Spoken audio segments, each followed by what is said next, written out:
जय हिंद दोस्तों, मैं प्रदीप पाल स्वागत करता हूं आप सभी का आपके पसंदीदा यूट्यूब चैनल 50-50 अथर्व। आज हम लोग पढ़ने वाले हैं क्लास 10 एनसीईआरटी प्रश्नावली 5.3। इस प्रश्नावली का हम लोग प्रश्न नंबर 3 तक कर चुके हैं, तो प्रश्न नंबर 4 करने वाले हैं। क्या है? 636 योग प्राप्त करने के लिए एपी 9, 17, 25 के कितने पद लेने चाहिए? तो हमें दिया क्या है? एपी दी है।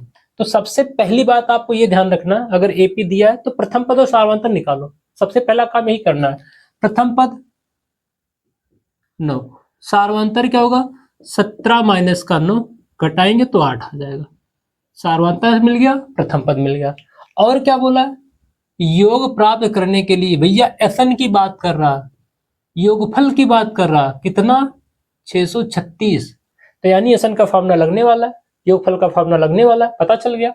कितने पद लेने? नहीं पता, यही तो बता रहा है हमें। कितने पद लेंगे? पदों की संख्या बताना है। तो फॉर्मूला क्या हो जाएगा?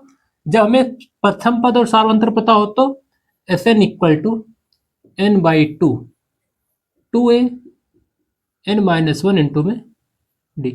ये फॉर्मूला हमारा लगने वाला है। Sn पदों का योगफल कितना दे रहा है? 636 n/2 2a, a में कितना है?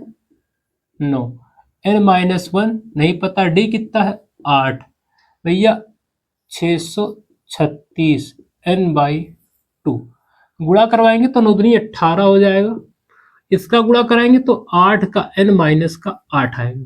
गुणा करवा दिए, n/2 18 माइनस 8 10 बचेगा, प्लस में 8 है। इधर हमारा 636 चल रहा है।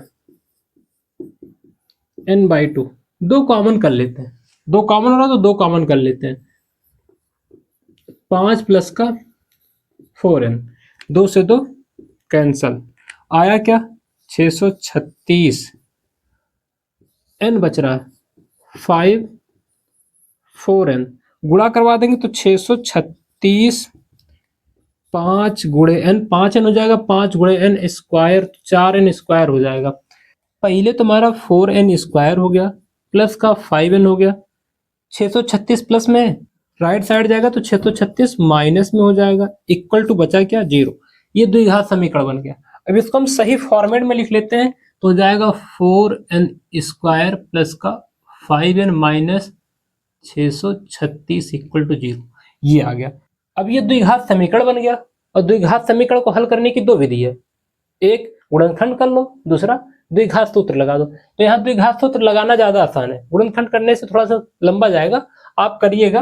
तो हम द्विघात सूत्र लगाने के लिए पहले हमारे पास कंडीशन क्या होता है? ए इक्वल टू होता है क्या? एक्स स्क्वायर का गुणांक, तो यहाँ पे एन स्क्वायर चल रहा है तो ए हो जाएगा 4। बी क्या होता है? एक्स का गुणांक, तो उसके पोजीशन पे एन है तो हो जाएगा 5। और सी क्या होगा? माइनस 636। फिर फॉर्मूला क्या होता है? Minus B plus minus under root B square minus का 4ac अपॉन में 2a। बी की वैल्यू है कितना? बी क्या? 5, तो हो जाएगा माइनस का 5 plus minus under root B square, तो 5 का वर्ग हो जाएगा, माइनस 4। ए की वैल्यू 4 है, सी की वैल्यू माइनस 3, 636 अपॉन में 2a। ए की वैल्यू है कितना? 4। ये तो हो जाएगा माइनस 5 प्लस माइनस 5 का स्क्वायर 25, और इसका गुणा कराएंगे तो माइनस माइनस प्लस हो जाएगा 16, 4 चौक 16, माइनस माइनस प्लस, गुणे में 636 अपॉन में 8, पूरे का बटा 8 आ गया।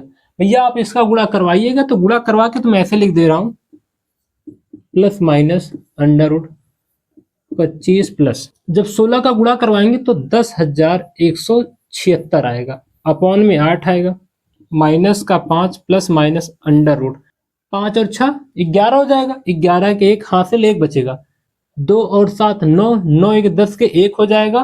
फिर उसके पास क्या देख रहे? एक था तो ये 2 हो जाएगा, और 0 1, ये आ गया बटे में 8। इसका स्क्वायर रूट निकालेंगे तो माइनस प्लस माइनस, इसका स्क्वायर रूट निकालेंगे तो 101 आएगा बटे में 8, 108 आया। अब एक बार प्लस चिन्ह लेना होता है, एक बार माइनस, तो जब हम लोग प्लस चिन्ह लेंगे, माइनस का 5 प्लस 101 अपॉन में 8, जब प्लस चिन्ह ले रहे हैं तो होगा क्या? तो घट के आएगा 96 बटे 8, 8 इक्के 8 और 12 अट्ठे 96, तो 12 आ गया। फिर दूसरी बार निगेटिव लेंगे, निगेटिव लेने का कोई जरूरत नहीं है बट दिखा देते, फॉर्मेलिटी है। तो फिर हो जाएगा माइनस का 5 माइनस का 101 बटे में 8, जोड़ेंगे तो आएगा क्या, माइनस का 5 माइनस का हो जाएगा 106 बटे में 8। वैसे भी ऋणात्मक आ रहा तो n की वैल्यू ऋणात्मक होती नहीं, बटे वाली बात ही छोड़ दो। तो n का मान हमारा जो आ जाएगा, आंसर हो जाएगा 12, यानी इसके कुल मिला के 12 पदों का योगफल 636 होगा। इतना सा प्रश्न था। अब इस प्रश्न के बाद हम लोग प्रश्न नंबर 5 करने वाले हैं। प्रश्न नंबर 5 है क्या, किसी एपी का प्रथम पद 5 है, तो पहले में तो प्रथम पद दिया है यानी ए दिया है 5, और अंतिम पद एन लिखते हैं उसको भैया, अंतिम पद कितना दिया 45, और योग दिया है एस एन इक्वल टू कितना दिया 400, योगफल मतलब एस एन 400 दिया है। पदों की संख्या को क्या बोलते हैं, एन ज्ञात करना, और सार्वंतर डी ज्ञात कीजिए और डी निकालना है। मिल गया, प्रथम पद दिया है, अंतिम पद दिया है और पदों का योगफल दिया है। इतना चीज दिया है, पदों की संख्या और डी निकालना है, सार्वंतर बताना है। तो अगर पदों का योगफल दिया तो पदों का योगफल वाला फॉर्मूला लगेगा, लेकिन कौन सा लगाएंगे, जिसमें अंतिम पद की बात हो, क्योंकि अंतिम पद दिया है तो अंतिम पद की बात वाला फॉर्मूला लगाएंगे। होगा क्या, S N equal to N by two A plus A N, अंतिम पद की बात हो गई। कितना है पदों का योगफल 400, तो 400 एन बाई टू, प्रथम पद 5, ए एन कितना है 45, तो आएगा क्या 400 एन बाई टू, 45 प्लस 5 50, तो यहाँ 50 आ रहा है, 0 से 0 कैंसल, 5 इक्के 5 8 पंचे 40, तो इधर तो 8 बचा, n बाई 2 बचा था, जाएगा गुणा हो जाएगा तो 8 दूनी 16, n का मान मिल गया, पदों की संख्या कितना 16। सीधा सा कैलकुलेशन था इसमें।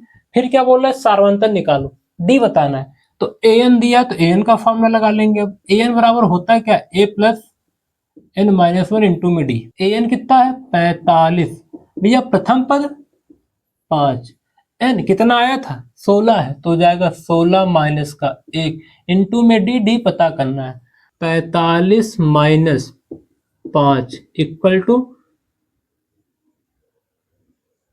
15 डी, 45 में से 5 घटेगा तो 40 इक्वल टू 15 डी चल रहा है। इसको काट देंगे तो 5 तिहाई 15, 8 पंचे 40, 5 का पूरा पूरा पहाड़ जा रहा है तो 8/3, इसका सार्वंतर और आंसर मिल गया। इसमें पदों की संख्या 16 है, सार्वंतर 8/3 है। इतना सा क्वेश्चन था। प्रश्न नंबर 6 करने वाले हम लोग। अब प्रश्न नंबर 6 है क्या, किसी एपी के प्रथम और अंतिम पद क्रमशः 17 और 350 है। बोला क्या, प्रथम पद और अंतिम पद क्रमशः, तो पहले तो भैया हमें ए मिल गया, ए कितना है 17, और अंतिम पद ए एन कितना है 350, ये दोनों मिल गया। सार्वंतर 9 है, डी मिल गया है, तो इसमें कितने पद हैं, कितने पद है मतलब n बताना, पदों की संख्या बताना है। दूसरा इसका योग क्या होगा तो एन बताना, ये दो चीज बताना है। हमें उसके लिए 3 डाटा दिया है, 3 वैल्यू दी है, तो उसके लिए क्या कर देख पा रहे एन और एन बताना है। तो सबसे पहले में एन दिया है, तो एन का फॉर्मूला लगेगा, N equal to A plus N minus N into में डी। एन अंतिम पद कितना है 350, प्रथम पद 17, n माइनस 1, n नहीं पता, डी भैया 9, 350 माइनस का 17, n माइनस 1 इंटू में 9, घटाएंगे तो 0 से 7 जाएगा तो जाएगा नहीं, हासिल लेके जाएगा घट जाएगा 3 आएगा, बचेगा 4, 4 से 1 जाएगा तो फिर 3 आ जाएगा, n माइनस 1 9, 9 1 के 9 और 9 त्रिक 27, 3 बार जाएगा, बचेगा 6, 63 हो जाएगा, 9 7 63, n माइनस 1 आएगा 37 प्लस का 1, n की वैल्यू जो आ गई 38। इसमें 38 पद हैं, 38 पद हो गया, यानी पदों की संख्या मिल गया जो n पूछा था। अब क्या निकालना, एस एन, पदों का योगफल, तो होता है क्या S N equal to N by 2, बस आगे सोचना क्या लगेगा, कौन सा फॉर्मूला लगाएं, जो आसान होता है ना वही लगाया जाता है। तो देख क्या रहे हैं, हमें अंतिम पद पता हो, प्रथम पद पता, और जब भी आपको अंतिम पद पता हो तो वही फॉर्मूला लगाओ, कैलकुलेशन छोटा होगा भैया। तो हो जाएगा a plus A N. S N पदों का संख्या कितना है, 38, 38 पदों का योगफल निकालना है, 38 बटे में 8। ए प्रथम पद कितना है 17, ए एन कितना है 350, तो एस 38 इक्वल टू 38 बटे में 2 कटेगा तो हो जाएगा 19, गुणे में दोनों को जोड़ेंगे तो 368 आ जाएगा। एस 38 19 का 367 से गुणा कराएंगे तो 6973 आंसर आ जाएगा। ये हो गया योगफल। तो प्रश्न बहुत आसान है, प्रश्न आसान है, बस दिमाग में ये रखना कि फॉर्मूला लगाना कैसे है।